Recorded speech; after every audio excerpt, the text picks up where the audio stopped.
Let the world hear his word. இயேசு கிறிஸ்துவின் ரத்தம் சகல பாவங்களையும் நீக்கி நம்மை சுத்திகரிக்கும் என்று 1 யோவான் 1:7 வாசிக்கிறோம். எனக்கு அன்பானவர்களே, இந்த நாள் தியானத்துக்கு உங்களை அன்போடு அழைக்கிறேன். ஒருவர் ஒரு வயதான மூதாட்டியிடம் வந்து, எப்போதாவது சாத்தான் உங்களுடைய பழைய பாவங்களை நினைப்பூட்டி உங்களுக்கு குற்ற உணர்வை தந்து உங்களை தொந்தரவு செய்வானா என்று கேட்டார். அதற்கு அந்த வயதான பெண் ஆம் என்று பதிலளித்தாள்.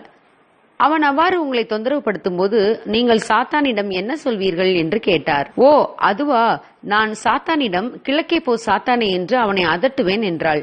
மீண்டும் வந்து அதே குற்ற உணர்வை கொடுத்தால் என்ன செய்வீர்கள் என்று கேட்டார். நான் இந்த முறை மேற்கே போ சாத்தானே என்று அவனை கடிந்து கொள்வேன் என்றாள் அந்த மூதாட்டி. மீண்டும் அவன் மேற்கிலிருந்து வந்தால் என்றார் அந்த மனிதன். நான் பிசாசை மீண்டும் கிழக்கே போ மேற்கே போ என்று அவனை அலக்களிப்பேன் என்றாள்.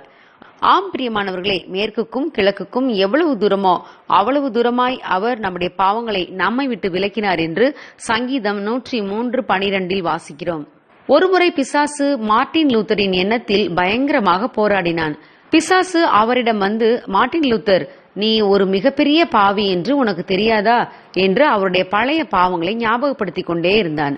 அப்போது மார்ட்டின் லூத்தர், பிசாசே, புதிதாக எதையாவது சொல், நான் பாவிதான் என்று எனக்கு ஏற்கனவே தெரியும். நான் சொல்லக்கூடிய மிகப்பெரிய பாவங்களை செய்திருக்கிறேன். ஆனால் இயேசு என்னுடைய பாவங்களையெல்லாம் அகற்றிவிட்டார். அவருடைய இரத்தத்தால் நான் கழுவப்பட்டு விட்டேன். நான் இனி பாவி அல்ல, நான் நீதிமான் என்று அறிக்கையிட்டவுடன் பிசாசு ஓடி போய்விட்டான். ஆம் பிரியமானவர்களே, இயேசுவை சொந்த இரட்சகராக ஏற்றுக்கொண்டு நம்முடைய பாவங்களை அறிக்கையிட்ட போதே நம்முடைய இரத்தாம்பரம் போன்ற சிவேரென்று இருந்த பாவங்களை பனியை போல இயேசு மாற்றிவிட்டார். நாம் இனிமேலும் பாவிகள் அல்ல. நாம் இனி உன்னதமான தேவனுடைய பிள்ளைகள். பிரதான ஆசாரியனாகிய யோசுவாவை குற்றம் சாட்டும்படி பிசாசு கர்த்தரிடம் வந்தான்.